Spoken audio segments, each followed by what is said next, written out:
Hello दोस्तों, स्वागत है आप सभी का हमारे यूट्यूब चैनल पे एक बार फिर से। मैं मुख्य सेविका भर्ती ज्वाइनिंग की कड़ी में ही बात करूंगी।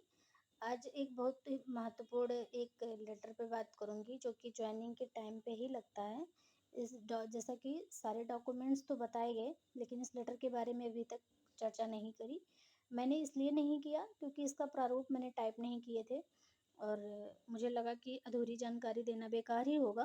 तो इसलिए मैं इसके लिए एक सेपरेट वीडियो लेके आई हूँ आप लोगों के लिए।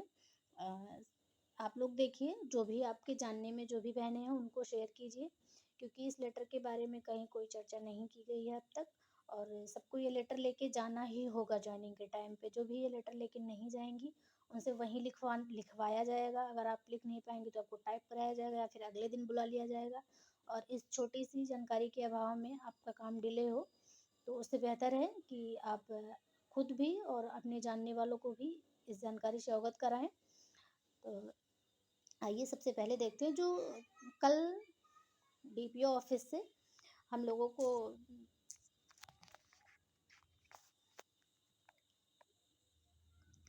कल डीपीओ ऑफिस से कुछ डिस्ट्रिक्ट में आदेश की कॉपी दी गई जो कि वहाँ से जारी हुआ था। और ये है वो आदेश की कॉपी। इसमें सबसे नीचे आप लोग देख पा रहे होंगे, सबसे यहाँ तक तो आपको विवाहित अविवाहित होने संबंधी प्रमाण पत्र, ये जो आपके ज्वाइनिंग लेटर पे सारे थे, ये वही चीज़ें हैं 1 से लेके 7 तक। उसके बाद नीचे आप लोग देख पा रहे होंगे लिखा हुआ है संबंधित कार्मिक द्वारा अपनी योगदान आख्या आवंटित जनपद के जिला कार्यक्रम अधिकारी के समक्ष प्रस्तुत की जाएगी। तो इसके संबंध में एक लेटर लिखना होता है आपको, और जिसमें आपको ये बताना होता है कि हमारा हमें इस पद के लिए नियुक्त किया गया है, और उसी लेटर की कॉपी फिर बाद में आपको रिसीविंग के तौर पे दी जाती है। तो आइए प्रारूप को देखते हैं कि क्या कुछ लिखना होगा और कैसे होगा, सब कुछ डिटेल्स में। ये है प्रारूप मैंने जो टाइप किया है वो। इसमें वैसे तो मैंने कुछ पर्सनल चीज़ें हाइड कर दी हैं, लेकिन फिर भी कुछ चीज़ें हैं भी। ये ये रहा। सेवा में श्रीमान जिला कार्यक्रम अधिकारी जनपद, यहाँ आपको अपना जनपद लिखना होगा। जहाँ बस्ती लिखा हुआ है यहाँ आपको अपने अपने ज़िले लिखने होंगे जहाँ पे आपको अलॉट किया गया है। जिस ज़िले में आपको अलॉट किया गया है उस ज़िले का नाम लिखना होगा, क्योंकि आप वहीं के संबंधित जिला कार्यक्रम अधिकारी को ही लेटर लिखेंगे। विषय मुख्य सेविका के पद पर योगदान करने के संबंध में महोदय सादर अवगत कराना है कि प्रार्थिनी अपना नाम, पुत्री श्री अपने पिता का नाम, अनुक्रमांक आप अपना रोल नंबर डालेंगे, उत्तर प्रदेश अधीनस्थ सेवा चयन आयोग लखनऊ की विज्ञापन संख्या 05 परीक्षा 2022 में अंतिम चयन हो जाने के उपरांत श्रीमान निदेशालय बाल विकास सेवा एवं पुष्टाहार विभाग उत्तर प्रदेश लखनऊ के पत्रांक संख्या C1537 दिनांक 22 अगस्त 25 को नियुक्ति पत्र प्रदान किया गया। चूंकि आपके नियुक्ति पत्र पे डेट यही है तो आपको यही डेट डालना होगा। उसमें आपको भले ही वो लेटर 27 को मिला है, लेकिन आपके नियुक्ति पत्र पे 22 है तो वो 22 ही डेट डाला जाएगा। प्रदान किया गया तदक्रम में पत्रांक संख्या 4137 बाल विकास परियोजना, और ये संख्या डाल के दिनांक 13 सितंबर 2025 को प्रार्थनी को जनपद बस्ती आवंटित हुआ है। जो कि कल के डेट में आपको बस्ती जिला आवंटित किया गया है। मतलब जो भी जिला आपको आवंटित किया गया होगा, चूँकि ये मैंने जो टाइप किया था वही है, तो ऐसे में आप वहाँ डाल सकते हो, अपने ज़िले का नाम डालेंगे। ये आप चाहो तो हाथ से भी लिख सकते हो, आप चाहो तो टाइप भी करा सकते हो। आप चाहे तो अब तो फ़ोन से भी टाइप हो जाता है, आप चाहें तो अपने फ़ोन से भी टाइप कर सकते हैं। आवंटित हुआ है, अतः उक्त के क्रम में आपसे अनुरोध है कि दिनांक 9/2025, यहाँ आपको डेट भी डालनी होगी, पूर्वाह्न अपराह्न संलग्न प्रमाण पत्रों के साथ योगदान स्वीकृति करने की कृपा करें। यहाँ आप ये कॉलम आप चाहें तो रिक्त रख सकते हैं, जिस डेट में आप जाके वहाँ ज्वाइन करें वो डेट यहाँ डाल सकते हैं। इसके बाद संलग्न शैक्षिक योग्यता, यहाँ आपको बताना है कि हम क्या क्या दे रहे हैं।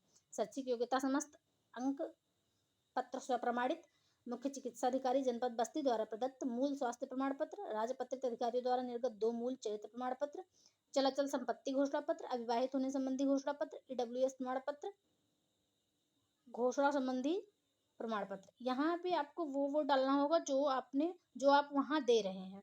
अगर किसी को ईडब्ल्यूएस प्रमाण पत्र नहीं देना है तो वो नहीं, ये नहीं डालेगा। और जो जो प्रमाण पत्र जो जिस जिस की कॉपी आप वहाँ सबमिट करेंगे ज्वाइनिंग के टाइम पे, वही वही यहाँ पे आपको लिखना होगा संलग्नक में। इसके बाद यहाँ पे आपका दिनांक होगा, यहाँ हस्ताक्षर होगा, आप अपनी साइन करेंगे और यहाँ डिटेल्स होगा। नाम, आप अपना नाम लिखेंगे, अनुक्रमांक से नाम मान लिया प्रिया है तो नाम प्रिया, अनुक्रमांक। इसके बाद पद नाम, मुख्य सेविका, मोबाइल नंबर, यहाँ आप अपना मोबाइल नंबर जो आपका रजिस्टर्ड मोबाइल नंबर है वो मोबाइल नंबर डाल देंगे। ये आपका टोटल हो गया रिसीविंग का प्रारूप। ये इस बारे में अभी तक कोई चर्चा नहीं की गई थी और मैंने चर्चा सिर्फ इसलिए नहीं की क्योंकि मैंने प्रारूप बनाया नहीं था। तो ये सबको ले जाना है, अनिवार्य है। घोषणा पत्र और सारे कागज के बाद जो आपको ले जाने हैं वहाँ सारे, जैसे चल अचल संपत्ति या विवाहित होने संबंधी, और जो घोषणा पत्र की हमारा अगर कोई हमारे द्वारा दी गई जानकारी कोई गलत होती है तो उसे अमान्य कर दिया जाए, हमारी वैकेंसी हमारी नियुक्ति रद्द कर दी जाए। इन सब घोषणा पत्र के बाद ये आपको एक देना होगा और इस पे आपको रिसीविंग मिल जाएगी कि हाँ आपने डीपीओ ऑफिस में ये सारी चीज़ें सबमिट कर दी हैं और एक वहाँ सबमिट हो जाएगा एक। तो यही थी एक छोटी सी जानकारी, छोटी सी कह सकते हो और बहुत महत्वपूर्ण जानकारी भी कह सकती हैं आप।